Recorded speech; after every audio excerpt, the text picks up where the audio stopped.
We've all experienced it. A sarcastic remark, a public insult, a subtle dig meant to get under your skin. Your pulse rises, your jaw tightens, your mind races. An instinct whispers one command: respond, defend, prove yourself. Ice. But here's the uncomfortable truth. No one teaches you. The moment you react emotionally, you give away power. In social dynamics, authority doesn't belong to the loudest person. It doesn't belong to the smartest speaker.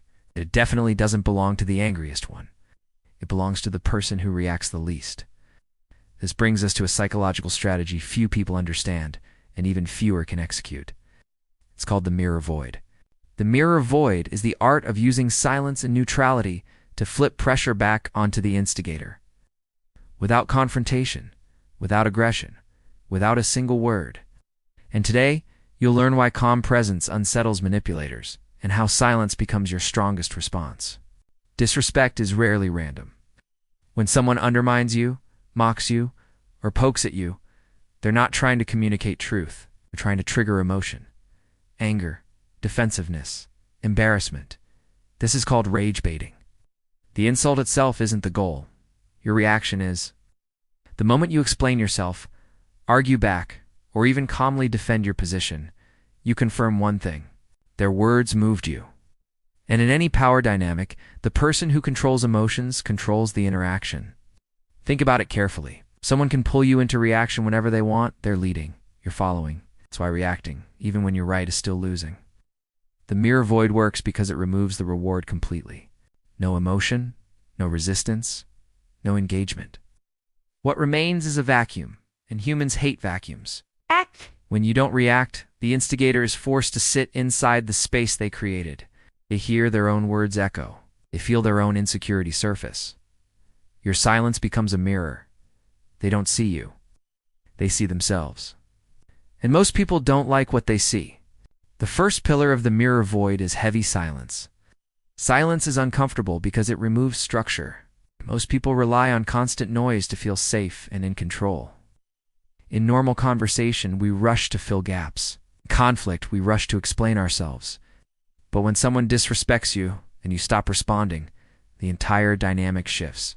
You don't sigh. You don't roll your eyes. You don't storm off. You simply stop.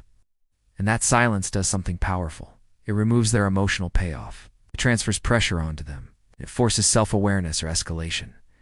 Most instigators cannot tolerate silence. They begin talking more, explaining themselves, contradicting their own words.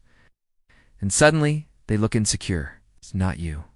Silence feels unbearable to most people after a few seconds, and the longer it stretches, the heavier it becomes. The second pillar of the mirror void is neutral eye contact. Silence alone isn't enough if your body language leaks emotion.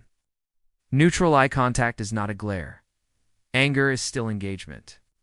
Neutral eye contact means relaxed facial muscles. A soft, steady gaze. No approval.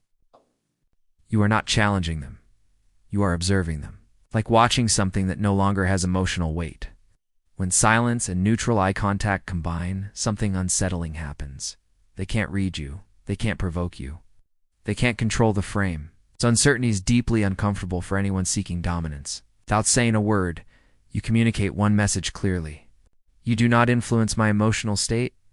This is why the mirror void feels intimidating. It's not because it's aggressive, but because it's unreadable. Authority is relaxed, never tense, never rushed. After the mirror void is activated, one of four things usually happens. They laugh awkwardly, they backtrack, they escalate emotionally, or they disengage completely. Every outcome favors you, because the mirror void doesn't attack. It exposes.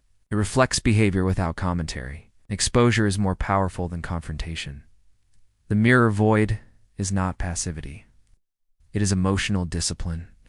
It is the decision to stay centered when someone tries to pull you off balance. Use it for disrespect, manipulation, power games. Do not use it for honest feedback, healthy conflict, or close relationships. This is a tool, not a personality. Remember this clearly. The person who reacts most holds the least power.